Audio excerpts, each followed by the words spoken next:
Good morning dear students, Shivam Sankalp के इस online classes में आप सभी का स्वागत है।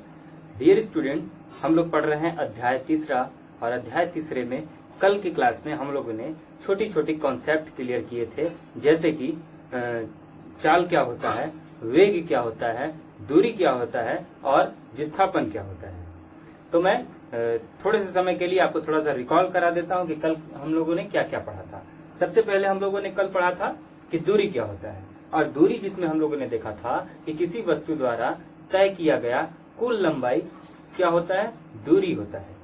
और साथ में विस्थापन देखा था कि विस्थापन हम किसे कहते हैं कि वस्तु की प्रारंभिक और अंतिम स्थिति के बीच जो न्यूनतम दूरी होगी उसको हम विस्थापन कहते हैं। और इनके हम लोग अंतर भी देखे थे कि दूरी और विस्थापन में कौन कौन सा अंतर है। और इसके बाद हम लोगों ने चाल के बारे में पढ़ा था। चाल के बारे में पढ़ा था कि चाल बराबर कितना होता है, दूरी बटा समय। ठीक, और इसी चाल का ये जो चाल है एक अदिश राशि है, और जब इसमें हम सदिश राशि ले आते हैं, यानी जब हम दिशा की बात करते हैं, तो दिशा की जब बात करते हैं तो ये चाल का जो फार्मूला है ये क्या बन जाता है, वेग बन जाता है। और वेग बराबर हम क्या लिखते हैं, विस्थापन बटे समय। दोनों का ऐसा ही मात्रक क्या है, मीटर पर सेकेंड, मीटर पर सेकेंड। ठीक, और जो आज का क्लास है जो हम शुरू करने जा रहे हैं वो क्या है, एक समान चाल तथा असमान चाल। ये दोनों चीजें अलग अलग हैं, अलग अलग इनके परिभाषाएं हमें ज्ञात होनी चाहिए और हम पढ़ेंगे। एक समान चाल क्या होता है और असमान चाल क्या होता है। तो डियर स्टूडेंट्स, इसी असमान चाल को एक चीज और कहते हैं, इसको क्या कहते हैं, इसको कहते हैं परिवर्ती। यह आपके बुक में दिया है एक परिवर्ती, हाँ, परिवर्ती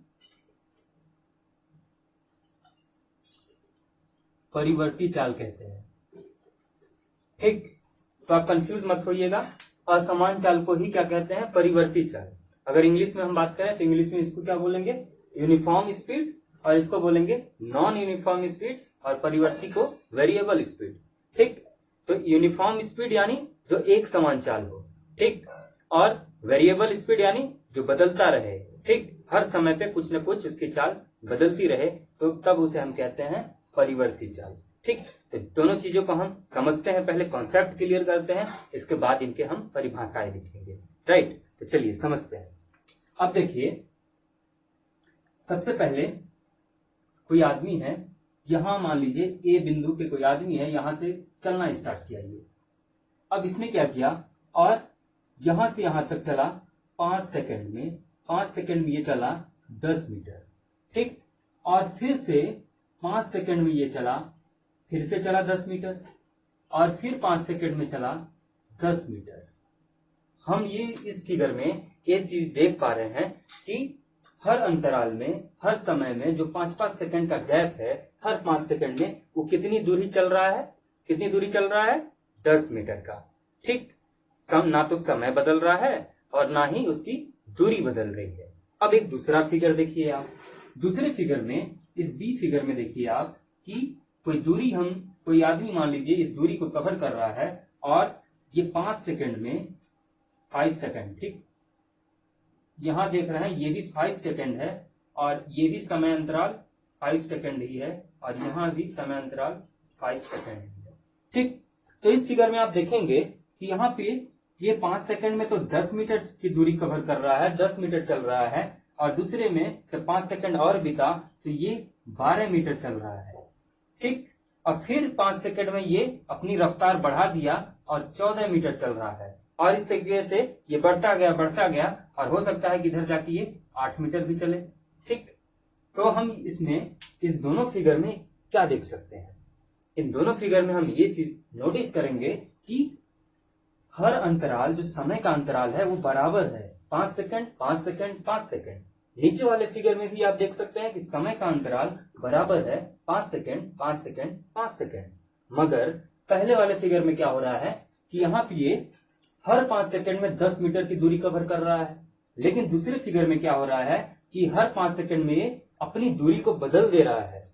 5 सेकंड में तो इसने 10 मीटर कवर किया, और दूसरे 5 सेकंड में वो 12 मीटर कवर कर रहा है, और आगे चल के ये अपनी दूरी को घटा भी दे रहा है। तो कभी अपनी दूरी को घटा रहा है और कभी अपनी दूरी को बढ़ा रहा है एक समान समय अंतराल पे। ठीक, तो जब अब अगर हम इसकी बात करेंगे चाल की, कि अगर यहाँ पे इसकी चाल कितनी होगी, मान लीजिए यहाँ पे इसकी हम चाल v बराबर कितना है, दूरी बटा समय होता है, चाल का फार्मूला दूरी बटा समय। तो दूरी कितना है 10 मीटर और समय कितना है 5, तो चाल कितना हुआ 2 मीटर पर सेकेंड। यहां भी आप देख रहे हैं कि उतनी ही चाल है 10/5, तो कितना आ जाएगा 2 मीटर पर सेकेंड। राइट, इस पूरे फिगर में हम देख सकते हैं कि जब हम चाल निकालेंगे तो हर जगह हर पॉइंट के लिए 2 मीटर पर सेकेंड, 2 मीटर पर सेकेंड, 2 मीटर पर सेकेंड आएगा। और जब सब में एक समान चाल आ रहा है, एक जैसा चाल आ रहा है, तो डियर स्टूडेंट्स हम इसे क्या कह देंगे, हम इसे एक समान चाल कह देंगे। क्या कहेंगे हम इसे, एक समान चाल। समझ में आ रहा है ना। अब देखिए इस फिगर को, जब यहाँ पे आप हर अंतराल के लिए जब चाल निकालेंगे तो यहाँ पे कितना आ जाएगा 10/5 करेंगे, 10 क्या है दूरी बटा समय, तो ये आ जाएगा 2 मीटर पर सेकेंड। राइट, अब यहाँ पे देखिए, यहाँ पे जब आप चाल निकालेंगे यहां से यहां तक, तो दूरी है 12 मीटर और टाइम है 5 सेकेंड। तो जब इसको आप डिवाइड करेंगे तो ये लगभग कितना आ जाएगा, 5 दूनी 10 और 20, तो 5 चौके 20 यानी 2.4 मीटर पर सेकेंड आ जाएगा। सेम इसी टाइप से जब आप इसको करेंगे तो ये 14/5 जब काटेंगे तो ये कितना आ जाएगा 2.8 मीटर पर सेकेंड। तब हम यहाँ पे देख पा रहे हैं कि इसके लिए चाल बदल जा रहा है, कभी ये 2 मीटर पर सेकेंड हो जा रहा है, कभी 2.4 मीटर पर सेकेंड हो जा रहा है और कभी 2.8 मीटर पर सेकेंड हो जा रहा है। तो जब ये चाल बदल रहा है, एक जैसा नहीं है, तब इसको हम क्या कहेंगे, इसको हम कहेंगे असमान चाल। राइट, क्या कहेंगे, असमान चाल, या फिर इसी को हम कह देते हैं क्या, परिवर्ती चाल। दोनों वर्ड एक ही चीज है, कंफ्यूज नहीं होंगे आप। क्या कह देंगे, परिवर्ती चाल। तो आशा करता हूं कि इसका कॉन्सेप्ट आपको समझ में आया होगा। तब अब आप इसका परिभाषा लिखेंगे।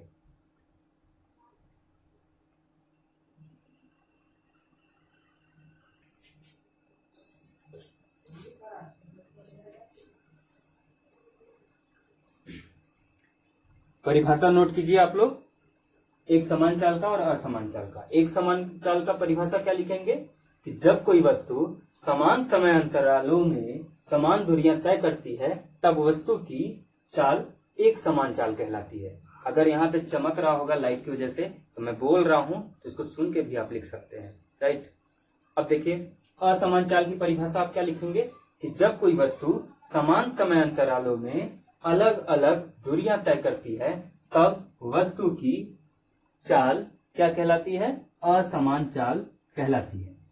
ठीक, ये था एक समान चाल और असमान चाल की परिभाषा, जिसे आपको कॉपी में नोट करना है और पढ़ना है। और एक चीज और नोट कर लेंगे कॉपी में कि अगर हम बात करें कि ये तो एक समान चाल और असमान चाल हो गया, अगर यहीं पे हम बात करें एक समान वेग और असमान वेग की, इन दोनों परिभाषाओं के लिए भी यही नियम लागू होगा। ठीक, इसको आप नोट कर लेंगे, यही नियम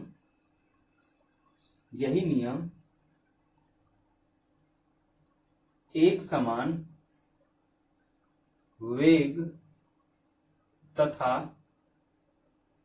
तथा असमान वेग के लिए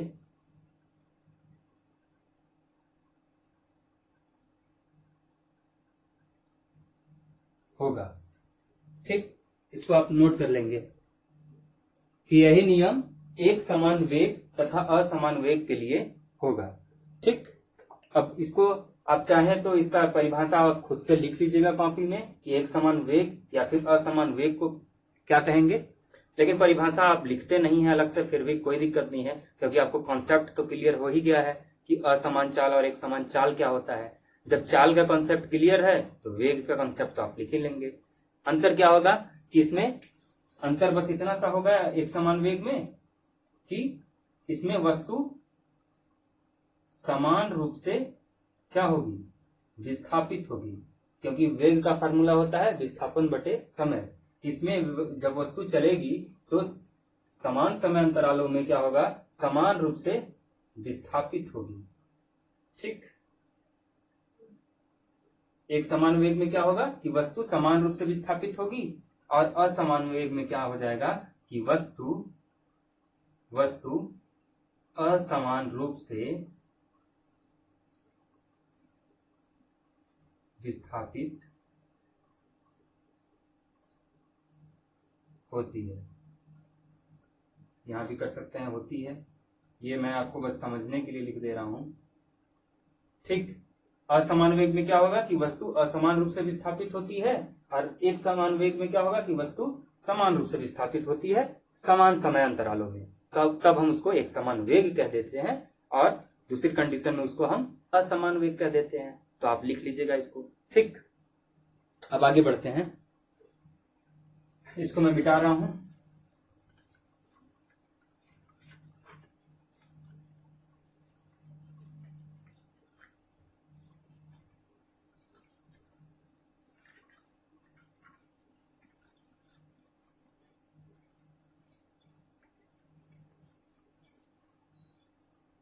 ठीक, चलिए अब आगे बढ़ते हैं और दूसरा टॉपिक लेते हैं। अब हम पढ़ेंगे माध्य चाल। ठीक, अब हम चर्चा करेंगे ये माध्य चाल क्या होता है। माध्य चाल,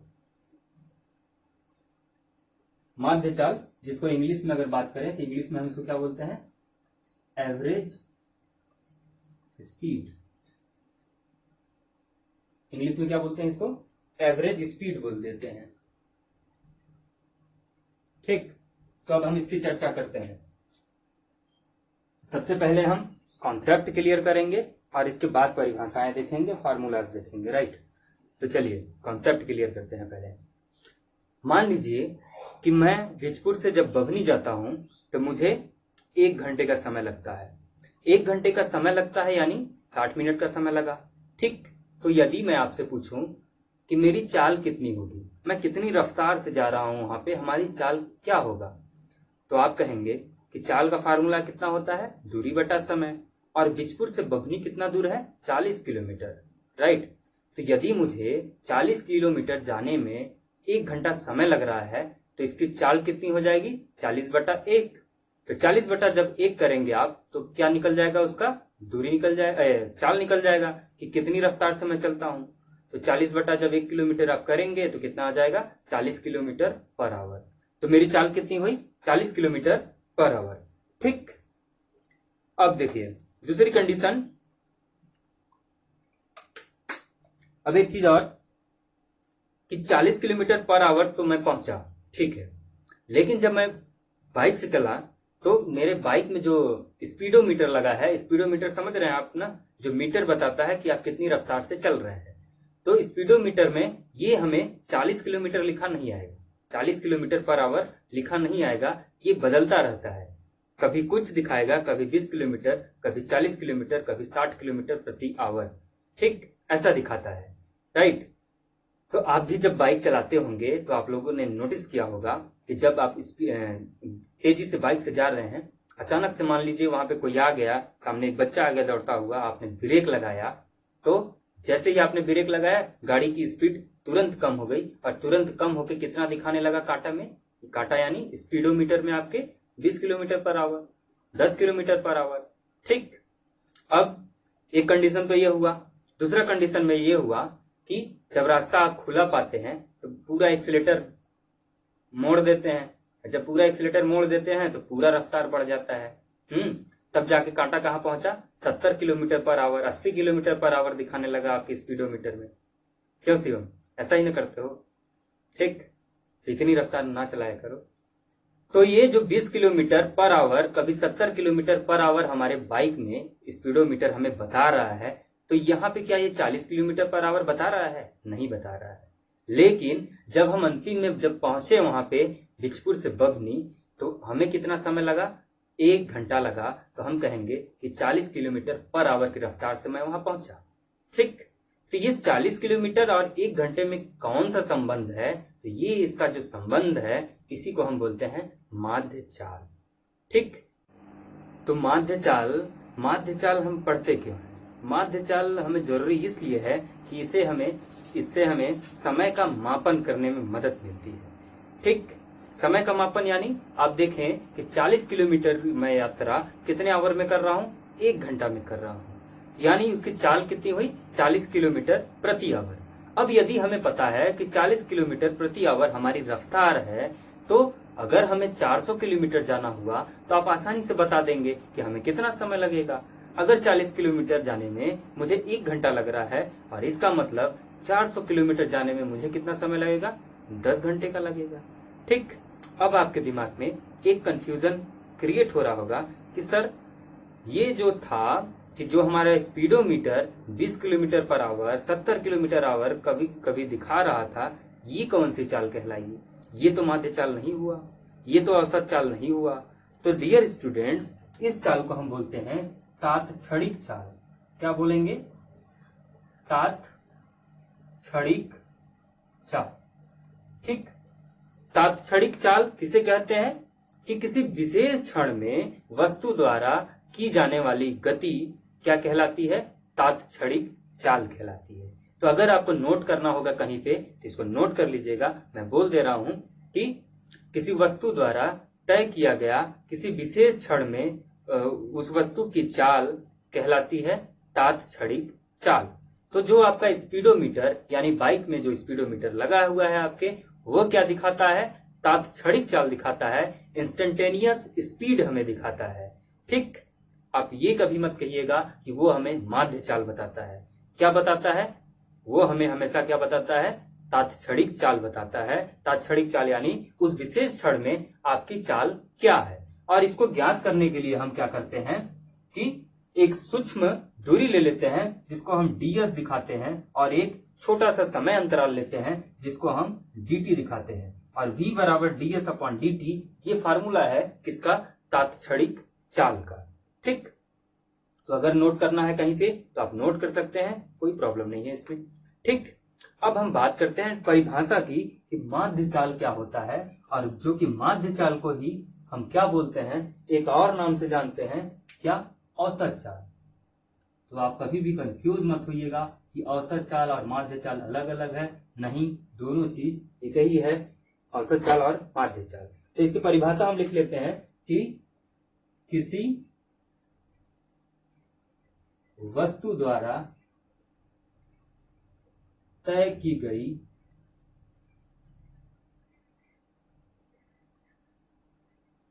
कुल दूरी तथा समय अंतराल का, किसी वस्तु द्वारा तय की गई कुल दूरी तथा समय अंतराल का अनुपात उस वस्तु का औसत चाल कहलाता है। ठीक, या तो यहाँ पे ई की मात्रा की लगा लीजिए, कहलाती है। ठीक, ये आप देख लीजिएगा, ई की मात्रा आ की मात्रा समझ लीजिएगा। ठीक, तो किसी वस्तु द्वारा तय की गई कुल दूरी तथा समय अंतराल का अनुपात उस वस्तु की औसत चाल कहलाती है। अब इसका हम फार्मूला कैसे बनाते हैं तो फार्मूला कैसे बनाएंगे आप, औसत चाल बराबर क्या लिखेंगे, कुल दूरी, कुल तय की गई दूरी, कितनी दूरी आप तय किए हैं, बटे में कुल समय, कितना समय आपको लगा। ठीक, औसत चाल को दर्शाने के लिए हम यूज करते हैं v, और नीचे लिख लेते हैं av। av कहां से आया है, इसको हम इंग्लिश में एवरेज वेलोसिटी बोलते हैं, इसलिए हम av यहां से इसका नोटेशन यूज करते हैं, v नीचे av। av नहीं लिखना है आपको तो नीचे इसके बेस में आप औसत लिख सकते हैं। ठीक, बुक में औसत लिखा हुआ होगा किसी के बुक में। तो कुल तय की गई दूरी इसको हम s मान लेते हैं, और कुल समय को हम t लिख लेते हैं। ये हमारा फार्मूला बन जाता है VAB S/T। VAB क्या है, औसत चाल, और S क्या है, कुल दूरी, और T क्या है, कुल समय। ठीक, इसी से अगर आपको मान लीजिए आपको T निकालना है तो T कैसे निकालेंगे आप, T यहां चला जाएगा तो V नीचे आ जाएगा, तो ये कितना बन जाएगा S/V। ये एक रिलेशन ये निकला, अगर आपको s निकालना हुआ किसी फार्मूले से तो आप कैसे निकालेंगे, v इंटू टी। तो ये तीनों चीज, ये तीनों कॉन्सेप्ट जो है कि कभी हमें v निकालना है, कभी s, कभी t, तो ये तीनों कॉन्सेप्ट आपको एकदम उंगली पे होने चाहिए, ठीक, एकदम फिंगर के टिप पे होने चाहिए, क्योंकि ये इसका यूज बहुत ज्यादा है किसमें, न्यूमेरिकल्स में। न्यूमेरिकल्स में इसका बहुत ज्यादा यूज पड़ेगा, इसके बिना न्यूमेरिकल्स बनाना बड़ा असंभव हो जाएगा, ठीक। एकदम आपको याद होना चाहिए कि v बराबर s अपॉन टी होता है, तो t बराबर कितना हो जाएगा, s अपॉन v हो जाएगा, और s बराबर कितना हो जाएगा, v इंटू टी हो जाएगा, ठीक।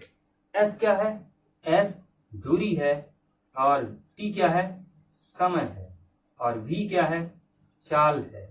लेकिन यहाँ पे हम अगर a भी लिख दिए तो क्या निकाल रहे हैं, औसत चाल। औसत चाल बराबर कुल दूरी बटा कुल समय, ठीक। अब इसमें कुछ विशेष स्थितियां बनती हैं, वो कौन कौन सी विशेष स्थितियां बनती हैं उसको भी हम देख लेते हैं, और वो विशेष स्थितियां आपके न्यूमेरिकल्स में काफी इंपॉर्टेंट है। और इतना आप मान के चलिए कि आपके एग्जाम में एक न एक सवाल इस माध्य चाल का यानी औसत चाल का 100% आएगा ही आएगा। तो उस विशेष स्थितियों को आप देखिए अच्छे से और समझ लीजिए, ठीक। विशेष स्थितियां, ये विशेष स्थितियां कौन कौन सी हैं। पहली स्थिति तो ये बनेगी कि आपको क्वेश्चन में मान लीजिए क्या दिया होगा, S1 दिया होगा और T1 दिया होगा, और यहाँ पे मान लीजिए S2 दिया है और T2 दिया है, यानी यहां से यहां तक की दूरी, आप कुछ दूरी S1 दूरी आप T1 समय में चल रहे हैं, और S2 दूरी आप T2 समय में कवर कर रहे हैं।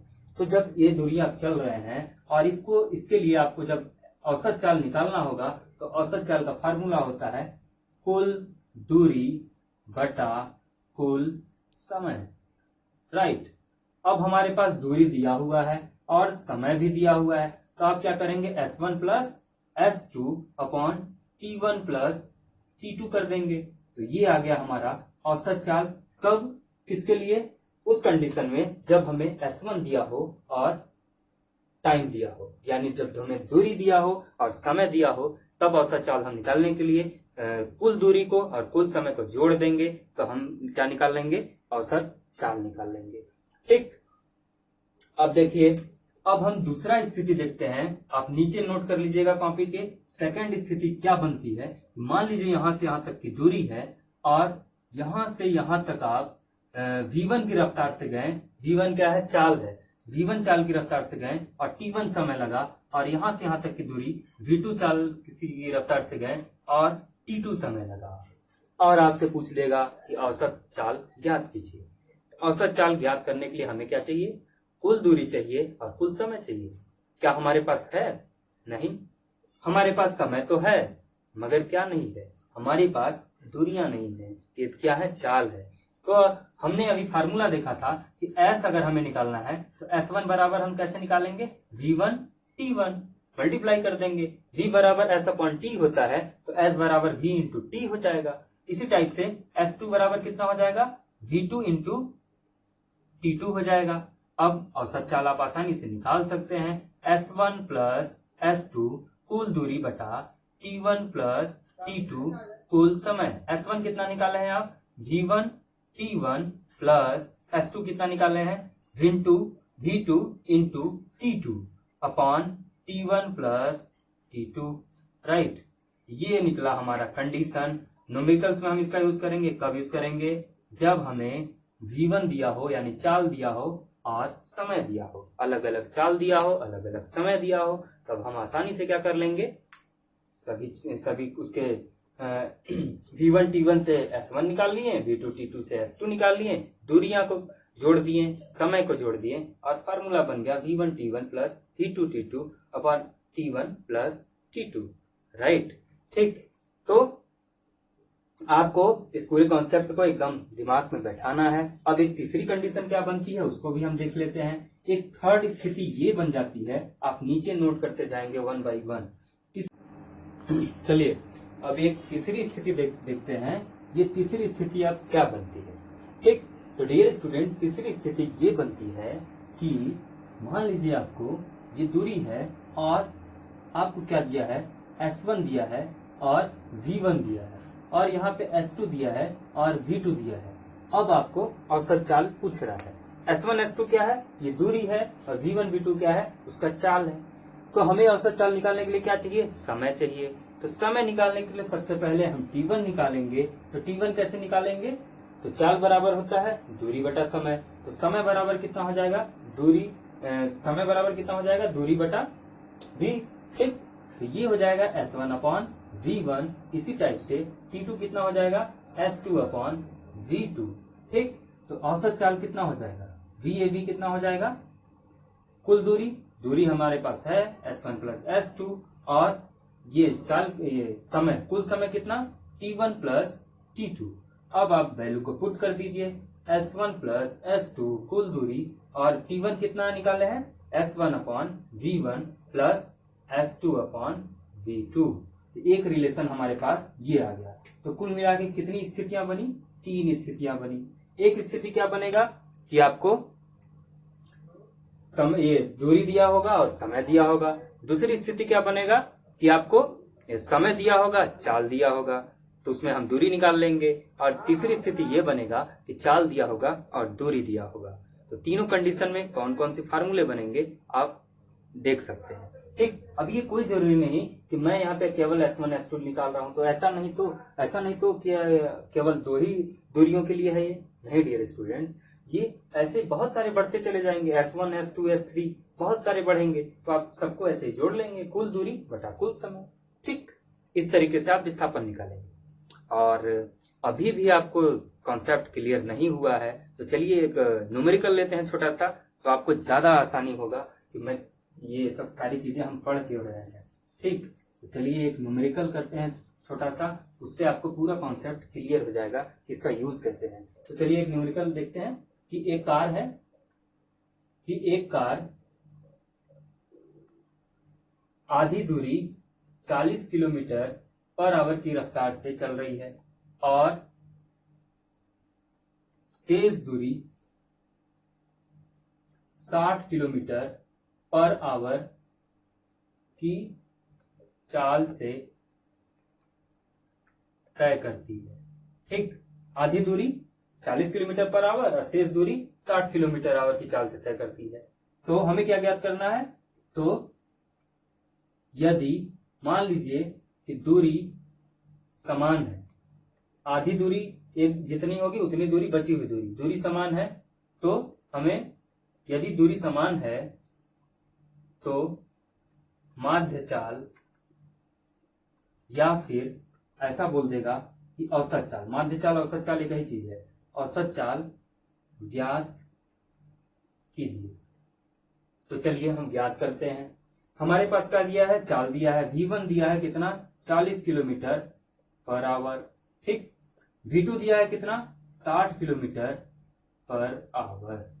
अब हमें क्या चाहिए, हमें तो औसत चाल निकालना है, तो हमें चाहिए दूरी बटा समय और दूरी। तो सबसे पहले देखते हैं आधी दूरी इसमें दिया नहीं है, तो अगर, लेकिन एक चीज बोला है कि दूरी समान है। दूरी अगर समान है तो हम मान लेते हैं कि आधी दूरी S है। ठीक, तो अगर हम बात करेंगे कि कुल दूरी कितना हो गया, जब आधा S है तो बचा हुआ भी S होगा, बराबर है, तो S मिलके 2S हो गया। अगर हम बात करें कुल समय का कि हमें समय कितना लगा, तो यानी इसके लिए अलग समय निकलेगा, यानी T1 प्लस T2 निकलेगा। ठीक, अब हमें रिलेशन पता है, T1 कैसे निकालेंगे, S अपॉन V1, और T2 कैसे निकालेंगे, S अपॉन V2। दूरी समान है, S T1 भी S और T2 के लिए भी S। ठीक, इसलिए हम S upon V1 S upon V2 लिख रहे हैं। राइट, अब हमें क्या निकालना है, हमें निकालना है औसत चाल। ठीक, हमें निकालना है औसत चाल होता है कुल दूरी बटा कुल समय। ठीक, औसत चाल को हम VAB से दिखाते हैं। कुल दूरी कितना है, 2S है, S प्लस S मिलके कुल दूरी 2S है, यहां देख सकते हैं आप। ठीक, और समय T1 प्लस T2, तो हमने T1 कितना निकाला, S अपॉन V1 कितना दिया है, 40, और यहाँ पे देखिए s अपॉन v2, v2 है 60। अब यहाँ पे हम क्या करेंगे, अब यहाँ पे हम एलसीएम निकाल देंगे। एलसीएम निकालने तो आप लोगों को आता होगा, तो एलसीएम निकालने अगर नहीं आता है आप में से बहुत लोगों का, तो आपसे मेरी रिक्वेस्ट है कि आप अपना मैथ भी थोड़ा सा ध्यान दीजिए। जो 9th-10th का मैथ है वो बहुत काम आने वाला है क्लास 11th में और क्लास 12th में। उसके बिना आपको फिजिक्स अच्छे से नहीं बन सकती है, तो इसको भी आप सुधारिए, मेहनत कीजिए। ठीक, तो 60 और 40 का जब आप एलसीएम लेंगे तो ये आएगा 120, और जब आप इसको 120 बनाएंगे नीचे, तो नीचे बनाने के 120, इसमें 3 से मल्टीप्लाई करना पड़ेगा ऊपर नीचे, और यहाँ पे 2 से। तो यहाँ पे जब आप 3 से मल्टीप्लाई करेंगे तो ये बन जाएगा आपका 3s, और ये बन जाएगा आपका 2s, और नीचे बन जाएगा 120। राइट, दिख रहा है ना? दिख रहा है, कोई दिक्कत नहीं। अब क्या होगा, ये वाला चला जाएगा ऊपर, ऊपर जाके मल्टीप्लाई करेगा, तो ये VAB कितना हो जाएगा, ये 2s, 3s प्लस 2s मिलके कितना हुआ 5s, इंटू में 120। अब s कैंसिल, अब 5 24 पंचे 120, अब 24 दूनी कितना हुआ, VAB कितना आया 2 गुणे 24, ये कितना हुआ 48 किलोमीटर पर आवर। ये क्या है हमारा औसत चाल इस कार का। ठीक, ऐसे हम करेंगे न्यूमेरिकल्स सारे कॉन्सेप्ट को यूज करके, जिसमें हमें क्या क्या दिया था। और यदि मान लीजिए यहाँ पे समान दूरी नहीं बोलता है, दूरी के जिक्र नहीं करता है, फिर भी इस क्वेश्चन में आप ऐसे क्वेश्चन में ऐसे ही करेंगे कि आधी दूरी को आप s मान लेंगे और शेष दूरी को भी s मान के उसको 2s बना लेंगे। ठीक, अब एक छोटी सी बात और है यहाँ पे नोट करने वाली, वो बात किसमें काम आएगी, आपको न्यूमेरिकल्स में ही काम आएगी, तो उसको भी आप नोट कर लीजिएगा। इसको मैं मिटा रहा हूं, समझ में तो आया ना? समझ में नहीं आएगा तो बता देना भैया, दोबारा बता दिया जाएगा। अब इतना मेहनत कर रहे हैं तो थोड़ी मेहनत और कर ही लेंगे आप लोगों के लिए। ठीक, तो देखिए अब कुछ नोट करके लिख लीजिएगा। पहला नोट तो ये आप करिएगा, क्या होगा कि मान लीजिए आपको समान समय दिया रहेगा, समान समय यानी t समान दिया होगा और चाल अलग अलग दिया होगा, मान लीजिए v1, v2, v3 dash dash dash vn। अब ऐसी कंडीशन जब आपके पास आएगी न्यूमेरिकल्स में कि समय बोलेगा कि समान है, यानी t सबके लिए समय बराबर लग रहा है और चाल अलग अलग है, तो उस कंडीशन में आपको फार्मूला औसत चाल के लिए क्या याद करना पड़ेगा, v1 plus v2 plus v3 dash dash dash, ये vn तक जाएगा और नीचे क्या रहेगा n।